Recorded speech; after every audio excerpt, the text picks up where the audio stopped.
बच्चों, how are you? कैसे हैं सभी लोग? आई होप सभी लोग बहुत अच्छे होंगे। बहुत लंबा टाइम हो गया, हम नहीं मिल पाए। आज हम अपने न्यू चैप्टर के साथ आए हैं, alcohol, phenol and ether. Organic part 2 का चैप्टर है ये, और इम्पोर्टेंट तो है ही, इसमें से भी आईएमपी क्वेश्चंस बोर्ड में आते हैं। तो अच्छे से पढ़ेंगे और बिल्कुल अच्छे से जो पढ़ाया जाए उसका अच्छे से अध्ययन करेंगे, ठीक है। अल्कोहल, फिनॉल और ईथर, ये सारे नाम आपके लिए नए नहीं है, सबको आप सुन चुके हो 11th में, और मेरे फर्स्ट वीडियो में भी आपने देखे होंगे। फंक्शनल ग्रुप में ये सारे नाम आ चुके हैं, तो उन्हीं के बारे में डिटेल्स में इस चैप्टर में हमको पढ़ना है। उनका वर्गीकरण कैसे होता है, ठीक है, उनका वर्गीकरण कैसे होता है, उनकी बनावट क्या है और उनकी रासायनिक प्रक्रियाएं कौन कौन सी हैं। इसी चैप्टर में हमको यही सब पढ़ना है। तो सबसे पहले हम जानते हैं कि जब हाइड्रोकार्बन में, कोई भी हाइड्रोकार्बन में एक अथवा ज़्यादा हाइड्रोजन परमाणु का अन्य परमाणु या परमाणु के समूह के द्वारा अगर विस्थापन होता है, तब नए कार्बनिक यौगिक बनते हैं, ठीक है। फंक्शनल ग्रुप क्या होते हैं? सरनेम की तरह होते हैं। हाइड्रोकार्बन में से हाइड्रोजन का विस्थापन करके जो फंक्शनल ग्रुप हम जोड़ देते हैं, वो उसी फंक्शनल ग्रुप के सारे गुणधर्म उसमें दिखाई देते हैं। तो नए नए, जैसे हम फंक्शनल ग्रुप जोड़ते हैं हाइड्रोजन को हटाकर, वैसे ही नए नए कार्बनिक कंपाउंड आपको मिलते हैं। तो यदि हाइड्रोकार्बन में से हाइड्रोजन का जो विस्थापन है हाइड्रोक्सिल समूह के द्वारा होता है, तब क्या मिलता है? अल्कोहल मिलता है। तो अल्कोहल की हम बात करें तो इसका क्रियाशील समूह क्या है? OH। और इसका प्रत्यय हम जानते हैं, प्रत्यय क्या होगा? प्रत्यय होता है इसमें ऑल, और क्रियाशील समूह OH। इसका सामान्य सूत्र होता है ROH, एलिफेटिक। R का मतलब एलिफेटिक हाइड्रोकार्बन। एलिफेटिक हाइड्रोकार्बन यानी CH4 है। CH4 में अगर हम हाइड्रोजन का विस्थापन, एक हाइड्रोजन का विस्थापन OH हाइड्रोक्सिल समूह द्वारा करते हैं, तो ये क्या बन गया? अल्कोहल बन गया। यहाँ पर दूसरा आप देखें CH3, इसमें से एक H कम करके यहाँ पर हमने क्या लगाया? OH लगा रहे हैं, तो ये भी अल्कोहल बन गया। यहाँ पे आप देखिए टॉल्वीन, यहाँ से H का हम विस्थापन करके क्या लगा रहे हैं? OH लगा रहे हैं। तो ये सब किसके उदाहरण हैं? अल्कोहल के। हमको विस्थापन किसका करना है? मात्र H का। H का विस्थापन करेंगे और उसकी जगह OH लगाएंगे, ठीक है। तो ये हुआ आपका अल्कोहल। इसका सामान्य सूत्र हुआ ROH। इसके अभी हम वर्गीकरण और नॉमेनक्लेचर देखते हैं आगे। फिलहाल इतना समझ में आ गया आपको। इसमें कुछ भी, जैसे डबल बॉन्ड वाला भी हो सकता है, जैसे यहाँ पर मैंने लिखा H2C CH CH3, यहाँ से कॉर्नर से ले ले, एक H का विस्थापन कर दो इससे, CH CH2OH। In short hydrogen का विस्थापन करके उधर पर क्या आएगा? OH समूह आ रहा है, तो दैट इज द अल्कोहल। यहाँ अगर हम एरोमेटिक लेंगे तो फिनॉल बन जाएगा, वो हम आगे देखेंगे। तो एलिफेटिक हाइड्रोकार्बन जो होता है उसमें हाइड्रोजन का विस्थापन OH समूह द्वारा होता है, तो वो क्या बन जाता है? आपका अल्कोहल बन जाता है, ठीक है। आगे देखते हैं। नेक्स्ट पॉइंट है आपका एल्कोहल का वर्गीकरण। तो सबसे पहले हम एल्कोहल का वर्गीकरण करते हैं मोनो, डाई, ट्राई एवं पॉलीहाइड्रिक एल्कोहल में। मोनो, डाई, ट्राई एवं पॉली का मतलब क्या है?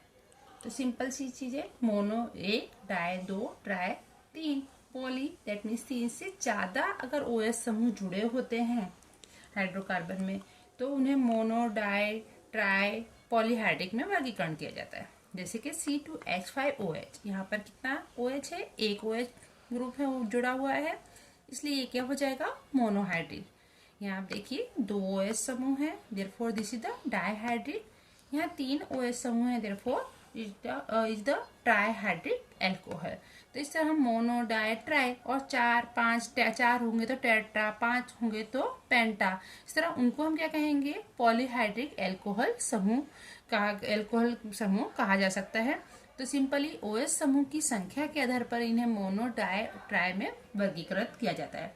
अब जो मोनोहाइड्रिक एल्कोहल होते हैं, दिस मोनोहाइड्रिक एल्कोहल है, उसमें ऊपर से हाइड्रोक्सिल समूह से जुड़ा हुआ कार्बन, ये OH समूह से, ये हाइड्रोक्सिल समूह से जुड़ा हुआ कार्बन है, उसकी संकर्ण अवस्था के आधार पर भी इनको वर्गीकृत किया जा सकता है।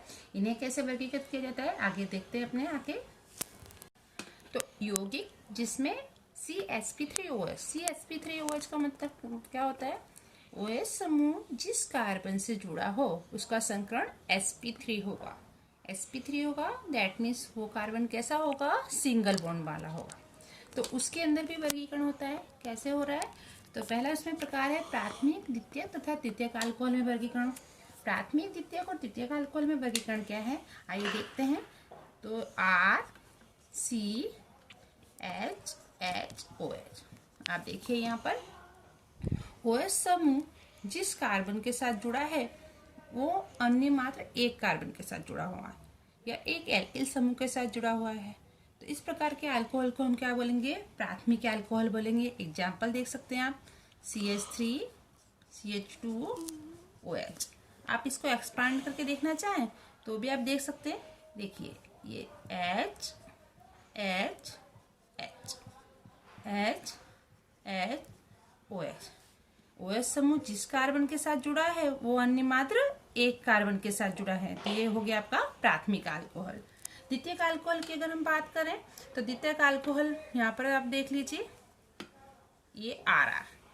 यहाँ पर OH समूह जिस कार्बन के साथ जुड़ा है वो अन्य दो के साथ जुड़ा है, अन्य दो के साथ जुड़ा है।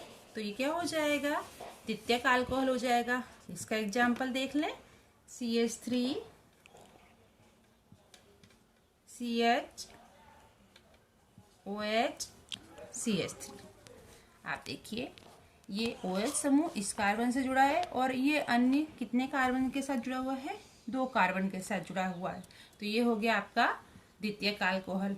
अगर हम तृतीयक अल्कोहल की बात करें तो यहाँ पर ये OH समूह जिस कार्बन के साथ जुड़ा है वो अन्य तीन कार्बन के साथ जुड़ा है। तो ये हो जाएगा आपका तृतीयक अल्कोहल। यहाँ पर भी हम RCH3 कर दे रहे हैं। देखिए OH समूह जिस कार्बन के साथ जुड़ा है वो अन्य तीन कार्बन के साथ जुड़ा है। तो ये हो गया आपका तृतीयक अल्कोहल। तो ये हुआ हमारा प्राथमिक, द्वितीयक तथा तृतीयक अल्कोहल। सब आप देखा सब जगह सिंगल बॉन्ड था, तो सिंगल बॉन्ड के आधार पर ये हम वर्गीकरण कर रहे हैं प्राथमिक, द्वितीयक तथा तृतीयक अल्कोहल में। अब इसी में सेकंड टाइप आता है एलिलिक अल्कोहल। नेक्स्ट टाइप आता है एलिलिक अल्कोहल। अब एलिलिक अल्कोहल का है, एलिलिक अल्कोहल में जिस कार्बन से OH समूह जुड़ा है वो तो कैसा है? आपका sp3 संकरण वाला है, परंतु उसके बगल वाला कार्बन कैसा होगा? द्विबंध वाला होगा। जैसे आप यहाँ देख रहे हैं OH समूह जिस कार्बन के साथ जुड़ा है वो तो किसा है? सिंगल बॉन्ड वाला है। यहाँ पर आप देखिए सिंगल बॉन्ड है, लेकिन उसके बगल वाला कार्बन कैसा है? द्विबंध वाला है। तो इसमें भी हम प्राथमिक, द्वितीयक और तृतीयक में वर्गीकरण कर सकते हैं। एलिलिक अल्कोहल, इसमें आपको पहचान यही याद रखनी है कि जिस कार्बन से OH समूह जुड़ा है वो सिंगल बॉन्ड वाला होगा, लेकिन उसके बगल वाला कार्बन sp2 संकरण वाला, दैट मीन्स डबल बॉन्ड वाला होगा, वो खुद sp3 संकरण वाला होगा। तो ये MCQ में आते हैं या VSQ में पूछ सकते हैं। एलिलिक एग्जाम्पल, एलिलिक अल्कोहल का एग्जाम्पल, तो आपको इसकी पहचान याद रखनी है। इसमें भी आप देखिए प्राथमिक, द्वितीयक और तृतीयक में मैंने वर्गीकरण किया हुआ है। सेम जैसे हमने ऊपर सीखा था, OH समूह अन्य एक से जुड़ा है, यहाँ पर भी देखिए अन्य दो से जुड़ा है, और यहाँ पर कार्बन, ये वाला कार्बन जो है अन्य कितने कार्बन से जुड़ा है? तीन कार्बन से जुड़ा है। तो प्राथमिक, द्वितीयक, तृतीयक में तो पैटर्न वही रहेगी कि कितने कार्बन से OH समूहयुक्त कार्बन जुड़ा है। बट एलिलिक में फर्क क्या है? जिस कार्बन से OH समूह जुड़ा है उसके बगल वाला कार्बन द्विबंध वाला होगा। आप एग्जाम्पल देख सकते हैं। ओके, चलिए नेक्स्ट आता है हमारा इसी के अंदर। नेक्स्ट टाइप है हमारा बेंजिलिक अल्कोहल। तो बेंजिलिक अल्कोहल में आप एग्जाम्पल से देख के समझ जाएंगे। OH समूहित कार्बन किससे जुड़ा होता है? एरोमेटिक वलय से। यहाँ पर बच्चे याद रखना, this is the benzylic alcohol. वो OH समूहित कार्बन एरोमेटिक वलय से जुड़ा होगा। OH समूह डायरेक्टली बेंजीन वलय से जुड़ा नहीं होगा, उसका प्रकार अलग हो जाएगा। अगर OH समूह डायरेक्ट बेंजीन वलय से या एरोमेटिक वलय से जुड़ता है तो वो क्या हो जाता है? फिनोल बन जाता है। तो यहाँ आप देखेंगे जो बेंजिलिक अल्कोहल है तो OH का समूह युक्त कार्बन जो होता है एरोमेटिक वलय से जुड़ता है। And same this is the प्राथमिक alcohol, benzylic alcohol, this is the secondary benzylic alcohol and this is the tertiary benzylic alcohol. Same pattern, OH समूह अन्य एक कार्बन से जुड़ा हुआ है, OH समूह युक्त कार्बन अन्य 2 कार्बन से जुड़ा हुआ है, एरोमेटिक पहले तो है ही, तो this is the benzylic alcohol. And एक क्या है, CH3 समूह है। यहाँ पर इसी तरह हम आगे आएंगे तो OH समूह कार्बन 1, 2, 3 से कार्बन से जुड़ा है, तो तृतीय बेंजिलिक अल्कोहल। इस तरह यहाँ पर ये sp3 संकरण युक्त कार्बन का वर्गीकरण कंप्लीट होता है। अब हम आगे देखेंगे sp2 संकरण युक्त कार्बन का वर्गीकरण। तो एल्कोहल में सेकेंड टाइम आता है यौगिक जिसमें CH2OH आबंध उपस्थित हो। sp2 संकरण से आप तुरंत समझ जाओगे, डबल बॉन्ड, ठीक है। कार्बन कैसा होगा, द्विबंध युक्त होगा, तो वाइनिलिक उसे कहेंगे हम वाइनिलिक अल्कोहल। OH समयुक्त कार्बन अगर द्विबंध वाला होता है या sp2 संकरण रखता है तो ऐसे अल्कोहल को कहते हैं वाइनिलिक अल्कोहल। अब हमारा आता है नेक्स्ट पॉइंट, फिनॉल। जैसा कि मैंने आपको बताया था, एरोमेटिक वलय में अगर डायरेक्टली OH समूह जुड़ जाता है तो उसे हम कहते हैं फिनॉल या हाइड्रोक्सी बेंजीन इसका दूसरा नाम है। तो ये है आपका फिनॉल। यहाँ पर भी इसका वर्गीकरण मोनोहाइड्रिक फिनॉल, डाइहाइड्रिक फिनॉल और ट्राइहाइड्रिक फिनॉल में हो सकता है। एक OH समूह जुड़ा है तो this is the monohydric, 2 OH हैं तो डाइहाइड्रिक फिनॉल और 3 OH हैं तो ये हो जाएगा आपका ट्राइहाइड्रिक फिनॉल। नेक्स्ट है हमारा ईथर। तो ईथर में फंक्शनल ग्रुप होता है O, इसको बोलते हैं O से दर्शाते हैं, और इसका प्रत्यय होता है एलॉक्सी। ईथर का सामान्य सूत्र होता है R1/AR1O R2/AR2, जहाँ R1 R2 एल्कीन या एल्काइन समूह हो सकते हैं एंड AR1 और AR2 क्या हो सकता है, एरिल, दैट मीन्स बेंजीन वलय हो सकते हैं, ठीक है। अब इसका वर्गीकरण देख लेते हैं आगे। ईथर का वर्गीकरण, तो ईथर 2 प्रकार का होता है, सम्मित और असम्मित।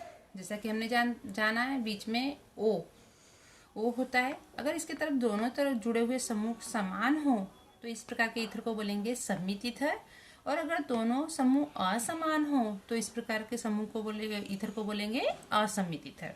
यहाँ पर आप देखिए CH3OCH3, तो ये दोनों क्रियाशील समूह समान है तो ये हो गया सम्मित ईथर। सर यहाँ पे देखिए दोनों तरफ फिनाइल रिंग जुड़ी हुई है तो ये भी क्या हुआ, सम्मित ईथर। यहाँ पर आप देखिए CH3OC2H5, एक तरफ मिथाइल और एक तरफ इथाइल, देयरफॉर ये हो गया आपका असम्मित ईथर। यहाँ पर बेंजीन के साथ OCH3 तो ये भी हो गया असम्मित ईथर। तो ये हुआ ईथर का वर्गीकरण। सबसे लॉन्ग क्या है, एल्कोहल का वर्गीकरण, बाकी तो दोनों छोटे छोटे हैं। अब इसमें से एक क्वेश्चन सिंपल सा आता है सामान्य सूत्र को लेकर, वो एक पॉइंट देख लीजिए आप। अब एक मैंने बोला था क्वेश्चन जिससे एल्कोहल और ईथर दोनों का सामान्य सूत्र CnH2n+2O ये होता है। दोनों के जो सामान्य सूत्र हैं ये समान है, परंतु दोनों के क्रियाशील समूह भिन्न भिन्न होते हैं। एल्कोहल का क्रियाशील समूह होता है OH और ईथर का होता है O। तो इनका सामान्य सूत्र तो समान होता है परंतु इनके क्रियाशील समूह भिन्न भिन्न होते हैं, इसलिए एल्कोहल और ईथर क्या कहलाते हैं, क्रियात्मक समूह समवाय कहलाते हैं। इसका एक एग्जाम्पल देख लेते हैं। देखिए जैसे कि इथेनॉल और मिथॉक्सीमीथेन दोनों का सामान्य सूत्र होता है C2H6O, परंतु अगर इनकी संरचना सूत्र की बात करें तो इथेनॉल हो जाएगा C2H5OH, ये हो गया आपका इथेनॉल या एथेनॉल। और अगर हम ईथर में जाएंगे तो CH3OCH3 that is the methoxy methane. Carbon की संख्या काउंट कर लीजिए, 2 कार्बन 6 हाइड्रोजन 1 ऑक्सीजन।